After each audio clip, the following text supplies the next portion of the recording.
সেলেসাওদের প্রীতি ম্যাচে মাঠে নামার নিয়ে একের পর এক চমক দিচ্ছেন কার্লো আনচেলত্তি। সর্বশেষ ফ্রান্স ও স্পেনের বিপক্ষে প্রীতি ম্যাচের নামা নিয়ে কথা হয়েছিল, সেই ঘোষণার পর এখন নতুন করে ঘোষণা হয়েছে ব্রাজিলিয়ান চিরপ্রতিদ্বন্দ্বী আর্জেন্টিনার সাথে এক প্রীতি ম্যাচ খেলার গুঞ্জন। সেটি অবশ্য ব্রাজিলের 4-1 গোলে হারার সেই প্রতিশোধ নেওয়ার ম্যাচ বলেই গণ্য করে কার্লো আনচেলত্তি। প্রিয় দর্শক, বিস্তারিত থাকছে ভিডিওটি না টেনে পুরো দেখুন এবং আমাদের এই চ্যানেলে নতুন হয়ে থাকলে অবশ্যই আমাদের এই চ্যানেলটি সাবস্ক্রাইব করে রাখুন এরকম নিত্য নতুন ফুটবলের খবরাখবর পেতে।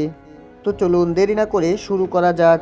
কার্লো আনচেলত্তি রিয়ালের ডাগ আউট থেকে ব্রাজিলের সে অসাধারণভাবে এক ভেঙে পড়া দলকে বিশ্বসেরাভাবে প্রস্তুত করছে কার্লো আনচেলত্তি এবং আসন্ন বিশ্বকাপ জয়ের মাধ্যমে সেলেসাওদের হেক্সা মিশনের স্বপ্ন এখন এই ইতালিয়ান কোচের চোখে মুখে। তাই ইতিহাসের সর্বোচ্চ শিরোপাজয়ী দলকে মাঠে নামানোর আগে একাধিক পরিকল্পনা নিচ্ছেন, যেখানে এই মাস্টারমাইন্ডের প্রথম সোর্স ফ্রান্স এবং স্পেনের বিরুদ্ধে দুইটি প্রীতি ম্যাচ খেলা।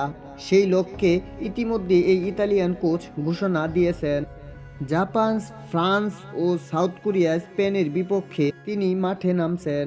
সে সাথে গুঞ্জনও রয়েছে বহুল আলোচিত রিয়াল মাদ্রিদ বনাম ব্রাজিলের একটি প্রীতি ম্যাচের কথা। তবে এবার বড় চমক হচ্ছে বিভিন্ন গণমাধ্যমগুলোর মধ্যে এবং তাদের কাছ থেকে শোনা যাচ্ছে সিবিএফ নাকি এএএফ সাথে মাঠে নামার প্রস্তাব পাঠিয়েছেন। অবশ্য সেই জায়গায় সিবিএফ চাইছে তাদের ডাগআউটে এখন বিশ্বসেরা মাস্টার মাইন্ড রয়েছে, ফলে তাদের সাথে লড়াইটা এখন কঠিন হয়ে দাঁড়াবে আর্জেন্টিনার জন্য। অন্যদিকে সিবিএফ এর প্রস্তাব সম্ভবত ফিরিয়ে দিতে পারেন এএফএ প্রেসিডেন্ট। কারণ হচ্ছে বিশ্বকাপের আগে কোনো দলেই চাইবে না এমন কোনো প্রতিপক্ষের বিপক্ষে ম্যাচ খেলতে, যেখানে ব্রাজিল ও আর্জেন্টিনার প্রীতি ম্যাচের আয়োজন করলেও এই দুই দলেই চাইবে তাদের অস্তিত্ব ধরে রাখতে, ফলে তাদের মাঠে আক্রমণাত্মক ভাগ অনেকটাই বেড়ে যাবে। তাই সব মিলিয়ে আসন্ন বিশ্বকাপের আগে এই দুই দলের মাঠে নামা সম্ভাবনা এখন খুবই কম।